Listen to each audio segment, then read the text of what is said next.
Գույն հոգևոր խորհրդի անդամները որպես խափանման միջոց ստացան երկրից դուրս գալու արգել, ապա 2 ամիս անցնելուց հետո, որովհետև դատաիրավական պրոցեդուրաներով կան սահմանված ժամկետներ, նորից ուրեմն երկարաձգվեց 2 ամսով եւ հետո նորից երկարաձգվեց 1 ամսով, որտեղ որ ավարտվում է այդ շրջանը օրենքով թույլ տրված, բնականաբար արդեն հարցը գնաց դատարան։ Ուրեմն 6 ամսվա ընթացքին, եթե այս խափանման միջոցների փոփոխությունը չեղավ, բայց զարմանալիորեն մի քանի օրվա մեջ այդ կայացրած վճիռը, հատկապես որ միջանկյալ վճիռը, մինչև այսօր դատական վերջնական վճիռ չի ստացել, թե արդյոք հայցատուն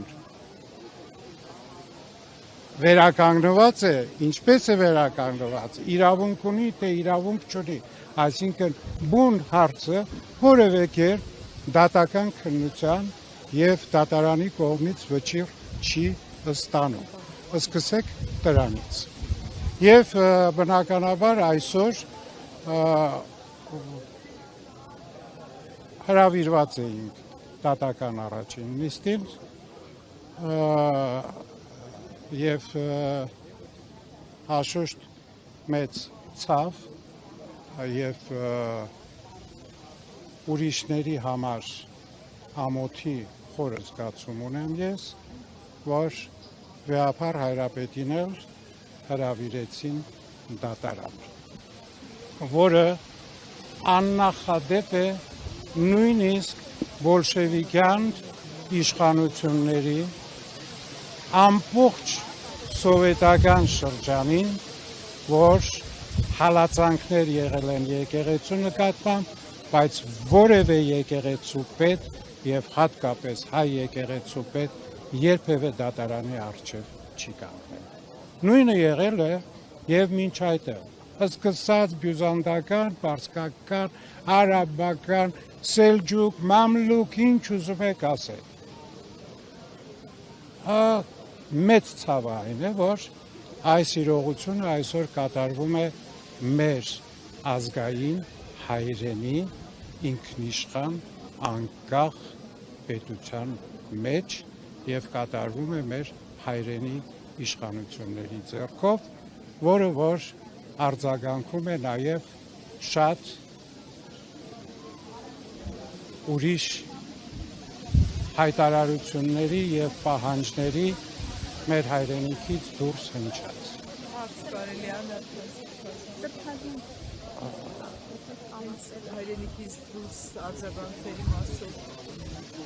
Հայրենիքից դուրս արձագանքները մենք շատ լավ գիտենք, թե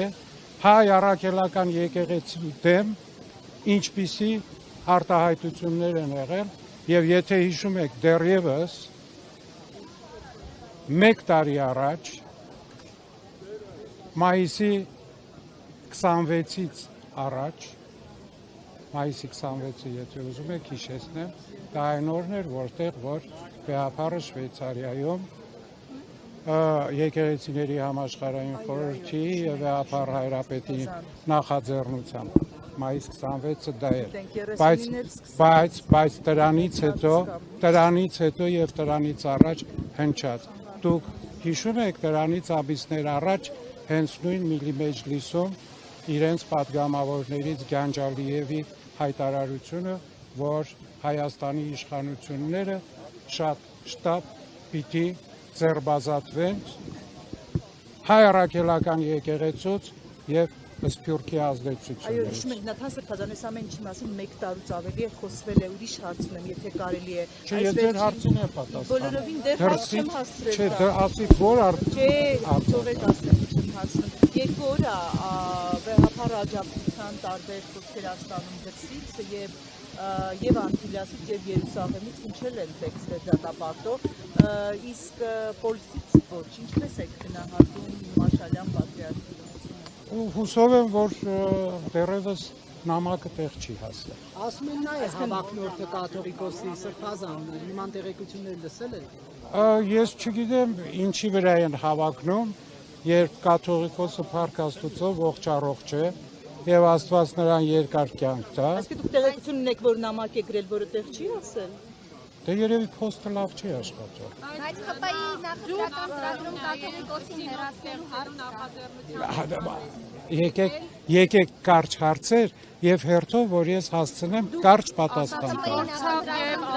Տեսեք նորից հիմա։ Եկեղեցու նկատմամբ կատարվողի առնչությամբ թույլ տվեք որպես խոտի ներկայացուցիչ իմ ցավը եւ ամոթի զգացումներով կիսվել ձեզ հետ։ Ես ցավ եւ ամոթ եմ զգում, երբ որ իմ եկեղեցու որևէ սպասավորի վերաբերյալ տարատեսակ լուրեր են տպրդում հանդիպություն եւ մամուլ, մասնավորապես կուսակրոնության ուխտի խախտման հետ կապված, մասնավորապես եկեղեցու ֆինանսական թափանցիկության հետ կապված։ Խնդրում եմ ի վերջո պարզաբանել եկեղեցի են ներթափանցել արդյոք աշխարհիկ վարքեր, այն մենք շատ խոսում ենք եկեղեցի եւ պետություն անջատ լինելու մասին, բայց կարծեք թե աշխարհիկ վարքերը թափանցել են Ինչ է նշանակում աշխարհիկ վարքեր։ Աշխարհիկ վարքեր այն, որ կուսակրոնության ուխտ տված հոգևորականին մեղադրում են կամ մեղադրվում է տված ուխտը խախտելու։ Դե գիտեք ինչ, այսօր մեր մամուլում ում մասին ինչ ասեք կարող եք լսել։ Եվ այդ մեղադրում են, թե ինչ են անում, եւ ի վերջո աշխարհում կա մի շատ կարևոր բան՝ անմեղության կանխավարկած։ Խոսելը հեշտ է։ Եվ այսօր շատ լավ գիտեք, յուրաքանչյուրի իր գրպանում մի մեդիա ամբողջական բան ունի։ Վերցնում է իր հեռախոսը, վերցնում է իր, չգիտեմ, ինչ որ մի գործիքը եւ սկսում է իր կարծիքները խոսել։ Դրա մասին ես ձեզ Կաթողիկոսի դուստր ունենալու մասին տարիներ առաջ մամուլը գրեց, բայց մենք չտեսանք համոզիչ հերքում Ինչ պիտի տեսնենք։ Անլուրջ բաներին լուրջ չեն պատասխանում։ Անցանք առաջ։ Դուք ինչ կներեք, դատարանից ինչ սպասելիքներ ունեք։ Այսօր ինքնաբացարկ հայտնելուց հետո հնարավոր է հասկանան այս գործի հիմքերի բացակայությունը եւ առհասարակը գործը Սիրելիս հարց եք տալիս, որը որ միայն հնարավոր պատասխան տվողը կարող է պատասխանել։ Կաթողիկոսը Մայրաթորի հաշիվները օգտագործել։ Համեցեք։ Շարունակում է Մայրաթորի հաշիվներից օգտվել Արման Սարոյանը։ Այո։ եւ հոգեվոր գործունեություն իրականացնել։ Հավանաբար հարցը հենց սա է։ Հարցը նրանում է, որ եկեղեցու ներքին կանոնական ինքնավարության եւ ոչ թե հայ եկեղեցու, այլ ընդհանրապես միջազգային կոնվենցիաներով բոլոր կրոնական կազմակերպություններին տրվում է ներքին կանոնական ինքնավարություն, որևէ մեկը չի կարող միջամտել, ձեռնադրել մեկին, չձեռնադրել, կարգալույծ անել, թե չանել, որևէ առաջնորդական պաշտոնի նշանակել, թե չնշանակել։ Այսօր անընդհատ խոսում են նրանք մեր եկեղեցու կանոնադրության 68-րդ կետը, որի տեղ խոսվում է առաջնորդի իրավունքների մասին, բայց չեն հիշում, որ այդ նույն կանոնադրության մեջ շատ ավելի առաջ ամենայն հայոց կաթողիկոսի մասին հատվածում շատ հստակ գրված է, որ ամենայն հայոց կաթողիկոսի իրավունքն է նշանակելու առաջնորդ, փոխելու այդ առաջնորդին։ Եվ ձեզ ասեմ, նույն այդ առաջնորդին ոչ թե հանել են, գցել են դուրս, այլ շատ ու շատ դեպքեր են եղել։ Մի վարքյան վերջացնեմ նոր։ Ես որովհետև խոսում եմ, դուք կողքից խոսում եք։ Հաճեպազրույցը չնշանակում, որ անընդհատ պետք է խանգարեք։ Ես չեմ ժամանակ դրել, որ կթողնեմ կգնամ, ձեզ է կհասնեմ։ Հարցը նրանում է, որ սա եկեղեցու ներքին եւ ընդհանրապես կրոնական կազմակերպությունների է կամ ինչ է ամբողջ աշխարհով այդ կանոնական հարցերին որևէ մեկը չի կարող խառնել։ Այ հիմա ասա։ Կներեք Սրբազան, թեմերում չպետք է լինեն խորհուրդներ, որոնց քննարկումների արդյունքում պետք է ձեր նշանակել Հայաստանի թեմերում եւ շատ այլ թեմերում, որտեղ որ կանոնադրություններով եւ հին մեր ավանդական կանոններով առաջնորդը նշանակվում է ամենայն հայոց կաթողիկոսի կողմից։ Թեմերը ստեղծվում են ամենայն հայոց կաթողիկոսի կողմից եւ ոչ թե ընտրություններով թեմական պատգամավորական ժողովներով։ Ինչու է այդպես։ Դրսում 20-րդ դարում որոշ այսպես կոչված դեմոկրատիկ երկրներում եւ հատկապես երբ որ մայրաթորը սովետական միության մեջ էր եւ շատ սահմանափակ էր ավելի գործունեությունը, այդ ժամանակ որոշ թեմերում այդ բաները ուրեմն փոխվեցին որպես ընտրություններով, բայց ի վերջո մենք ունենք կանոնադրություն Հայաստանի Հանրապետության կողմից գրանցված, որտեղ շատ հստակ գրված է, որ կաթողիկոսն է նշանակում, փոխում, դնում, Հիմա որտեղ ինչպես է դա կապ չունի։ Դուք ասում եք կաթողիկոսը տարօրինակ դեպքում է, բայց տեղյակ եք, որ ԿՊ-ի նախընտրական ծրագրում կաթողիկոսին հեռացնելու հարցն է դրված։ Չէ, կարող է տեղյակ չլինեմ։ Ես Հայաստանում եմ ապրում, հետևում եմ եւ համարում եք ինչն է հնարավոր համարում։ Գիտեք հիմա ԿՊ-ի ժողովուրդ Ներողություն եմ խնդրում, երկու քայլ առաջ կգաք ու պատասխանեք, բացվեք էլի լրագրողները։ Լավ է։ Հա։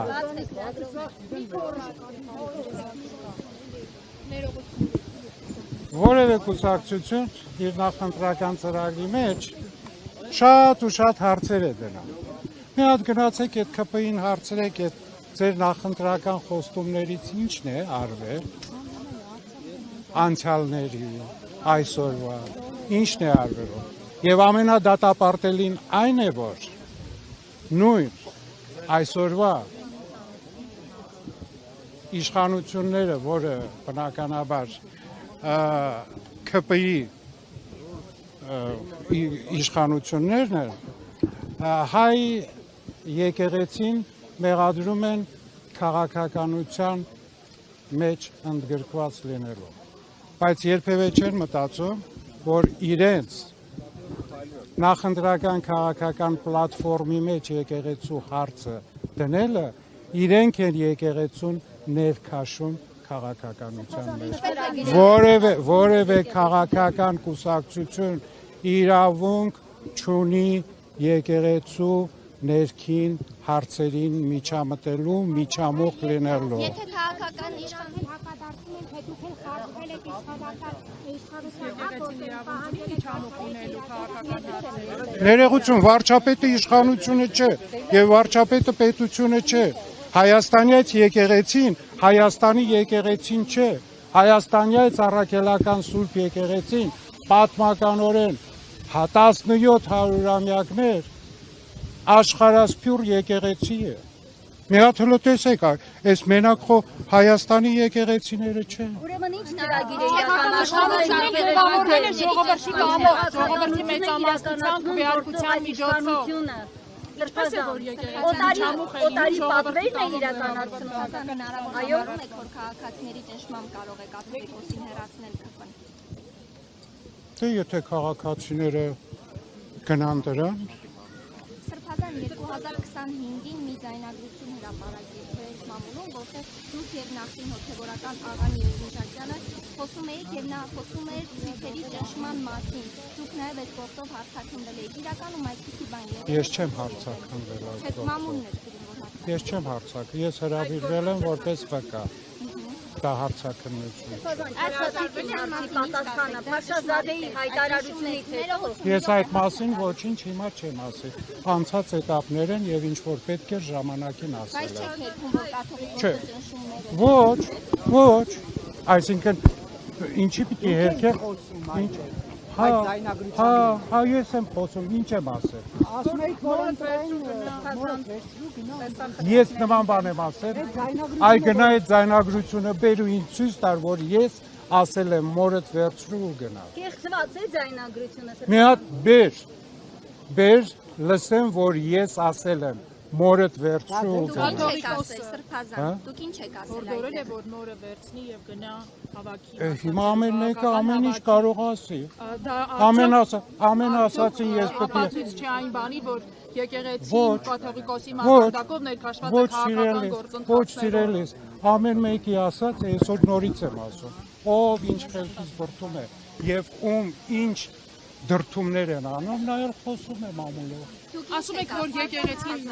ժողովրդինն է, Այո, ժողովրդինն է։ այո, ժողովրդինն է, բայց այդ ժողովրդի կամոք արդյոք չի ձևավորվել այն իշխանությունը։ Ինչ իշխան։ Թողեք ես հարցը ձևակերպեմ։ Մի րոպե, սիրելիս։ Միջամուխ եղեք։ Թողեք իմ հարցը ձևակերպեմ։ Շարունակեմ ձեր թույլտվությամբ։ Շարունակեք։ Եվ երբ որ Բագրատ arczepiskopos Գալստանյանը սրբազան շարժում է նախաձեռնում եւ երբ նրան հարցնում են, ասում են, արդյոք կաթողիկոսը տեղյակ է այդ մասին, ինքն ասում է առանց նրա գիտության եւ օրհնության ես չէի կարող այս շարժումը ղեկավարել, առաջնորդել։ Սա արդյոք եւս մեկ հաստարկ չէ այն, որ եկեղեցին ամենաբարձր մակարդակով դուրս է եկել ժողովրդի կողմից ձևավորված քաղաքական իշխանության դեմ։ Ոչ։ Հենց այդպես։ Ինչպես կհիմնավորեք։ Ոնց որ դուք չեք հիմնավորում, ես էլ չեմ հիմնավորում։ Անցանք ուրիշ։ Սրբազան հայր, դուք հարց տվեցիք, մի րոպե խնդրում եմ։ Սրբազան հայր, այսօր հնարավոր է վերականգնել իշխանության եւ եկեղեցու բնականոն հարաբերությունը։ Եթե իշխանությունները իրենց քաղաքական ծրագրերից եկեղեցու հարցերը հանեն եւ նստեն բանակցությամբ, այլ ոչ թե մեկ օրակարգ ընդամենը, ամենայն հայոց կաթողիկոսի հրաժարականը, բնականաբար ամեն ինչ էլ հնարավոր է։ Այս իրադարձություններից հետո էլ Սրբազան հայր, երբ 9-րդ գումարման ազգային ժողովին չհրավիրեցին ամենայն հայոց կաթողիկոսին օրհնելու եւ դրան նախորդած բոլոր գործընթացները, վեհապարը պատրաստ է ներել։ Սիրելիս, քրիստոնյայի մեծագույն առաքինությունը ներելն է, բայց ես մշտապես կրկնում եմ, որ ներումը լինում է այնտեղ, որտեղ կա զղջում։ Եթե կա զղջում, անկարելի է, որ ներում չլինի։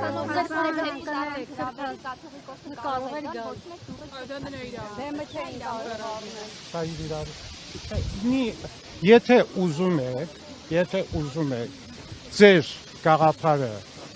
համարեք, որ ճիշտ է, հա, այդպես դուք ասեք։ Բնական, չէ, հրավերը, սիրելիս, մեկին եթե չեն հրավիրում, չգիտեմ, դուք դպրոցում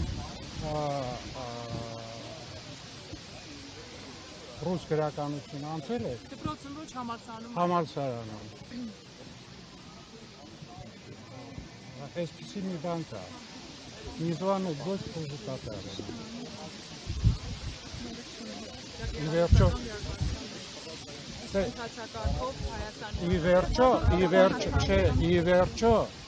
Ի վերջո կա քաղաքակիր բաներ, որոնք խախտվել են։ Ինչպես վեր եկնում գնում են։ Սրբազան հայր, դե հիմա թող ասեն, ինչ ասեն։ Սրբազան հայր, Նիկոլ իրեն հարգող մարդը որևէ տեղ առանց հրավերի գնում է։ Բայց օրենք ասում է կաթողիկոսը իրավունք ունի։ Հա, իրավունք ունի, բայց հրավիրում է։ Չէ, ախր սիրելիներս, մեծ եք խոսում, ոնց որ կաթողիկոսը ձեր թաղի տղերքից մեկն է ու իրագործը չի ա։ Սրբազան հայր, Նիկոլ Փաշինյանի այսպես կոչված եկեղեցու բարենորոգման ծրագրով եւ իր կողմը անցած եպիսկոպոսներից այս ընթացքում որևէ մեկը վեհապարի հետ հանդիպման եկել է, օրինակ մասնավորապես Արցախի թեմի առաջնորդ Վրթան Սրբազանը։ Ոչ մեկն էլ հանդիպման չի եկել եւ մենք այն եպիսկոպոսները, արքեպիսկոպոսները, ովքեր եղել են Գերագույն հոգևոր խորհրդի մեջ, մենք Գերագույն հոգևոր խորհրդի նիստերին էլ ենք նրանց հրավերներ ուղարկել, բայց մնացել են անպատասխան։ Նրա կողմից եղել է որևէ քայլ հանդիպում ունենա սրբազաներից որևէ մեկի։ Չի եղել, սիրելիս, եթե լիներ, կլիներ հանդիպում անպայմանորեն։ Սրբազան այս գործողությունը Ես ձեզ նորից կրկնեմ, ուր կա զղջում, ճշմարիտ քրիստոնյան չի կարող ներողամիտ չլինել։ Ուր կա զղջում։ Արցախահայերն էին ձեզ դիմել, որպեսզի անդրադառնաք Վրթան Սրբազանի հարցին, նրան, այսպես ասած, կարգալույց հռչակեք, քանի որ նա չի ծառայում արցախահայերի շահերին։ Այս հարցին անդրադարձել եք Սրբազան, քննարկել եք անդրադարձել ենք եւ քննարկել ենք։ Որոշումը դուք շատ լավ գիտեք, որ դեռևս Սրբազանը մնում է իր տիտղոսով։ Այսինքն այնպիսի բան չի արել, կանոնական դաշտում է դեռևս գործում, որ կարգալույց չի հռչակում, որովհետև օրինակ Գևորգ եպիսկոպոսի պարագայում թեմի քահանաներն էին դիմել եւ խնդրել էին կարգալույց հռչակել, որը թեմի քահանաները խնդրել էին, այո, որպեսզի իրենց առաջնորդին փոխեն։ Այս դեպքում արցախահայերն էին ձեզ նման խնդրանք։ Մենք արցախահայերի հետ մշտական կապի մեջ ենք սիրելիս եւ այն հարցերը, որը կան, մենք նրանց հետ այդ հարցերը քննարկում։ Սրբազան այս իշխանության այս գործողությունները որ թույլատվում է հայ առաքելական եկեղեցին։ Երևի թե զորացնում է, որովհետեւ պատմության ընթացքին քրիստոնեական ոգին հավատքը միշտ հալածանքների շրջանին շատ ավելի զորացել է։ Կապ չունի, առավել ևս։ Իսկ նման գործողություններով ինչ են ուզում հասնել։ Գիտեք, մի բան է պետք հասկանալ։ Մի բան է պետք հասկանալ մեր իրականության մեջ։ Այսօրվա այսպես կոչված չասելու, հա? Այս հնարավորություն կտա։ Հարցը նրանում է, որ պետք է շատ հստակ գիտակցել։ Հայաստանյաց առաքելական եկեղեցին Հայաստանում ինչ-որ մի կազմակերպություն չէ։ Հայաստանյաց առաքելական եկեղեցին մեր միակ պատմական, մշտապես գործող եւ գործելու է եւ իր ազգի ոչ միայն հոգեվոր, այլև շատ ազգային տարբեր հարցերի համար իր առաքելությունը շարունակի։ Եվ եկեղեցին ոչ հեծ է, ոչ wellness կենտրոն է, որ կարելի է բոլշևիկյան ձևով փուլակաթափանել, պետականացնել, նշանակել իրենց կառավարիչը։ Այ ուզում եմ, որ սա շատ լավ, շատերը գիտակցեն, որ այդպես չի լինի։ Եկեղեցին այն կազմակերպությունների նման կազմակերպություն չէ, եկեղեցին մեր ազգի հոգին է, մարմինը պետությունն է, մարմինը ժողովուրդն է, հոգին եկեղեցին է, այսինքն պետականացնել հնարավոր չէ, այդ բոլշևիկյան իմաստով էքսպրոպրիացիայի Իշխանությունը շարունակի։ Եվ ձայնագրությունը լսեցի, այդ խոսքերը դուք չեք ասում, ձեր սխալման ձեզ վերագրեցի եւ հայ առաքելական ես պատրաստ եմ ներողություն խնդրել։ Ես Սրբազան, տեսեք, միշտ եկեղեցին վերագրվել է նաև այսպիսի մեղադրանքով, դրսից ազդեցություն կա, հատուկ ծառայություն, FSB կապ չասած, ռուսական հատուկ ծառայություն, հետևեք, կա նման խնդիր, թե ոչ, հայ առաքելական եկեղեցի հետո ասում են դեռ ենք սովետական տարիներին, եթե ուզում են եկեղեցին դարձը սպասվում ունենալ, պետք է այսպես ասած FSB-ի դաբրոն ունենային, հա, այս մասով ինչ կա։ Նայեք տեսեք, նախ եւ առաջ այդ չարաբաստիկ սովետական KGB-ն, այդ ազդեցությունները, այն բոլշևիկյան կոմունիստական կուսակցությունը թվում էր, թե մեր կյանքից վաղուց դուրս է եկել։ Վաղուց մեր կյանքից դուրս է եկել։ Եվ իրականում այսօր KGB-ել չկա, որ ասում են KGB-ի ագենտ չգիտես ինչ։ Այսօր եթե ռուսական են ասում, ուրեմն FSB-ի չգիտեմ ինչ։ Բայց այսօր թեև ես կարծում եի մեր կյանքից դուրս է եկել, բայց դրա կլոնը մեր հայրենիքում ուրիշ անուններով է մեջտեղ ընկնում եւ նույն գործելակերպով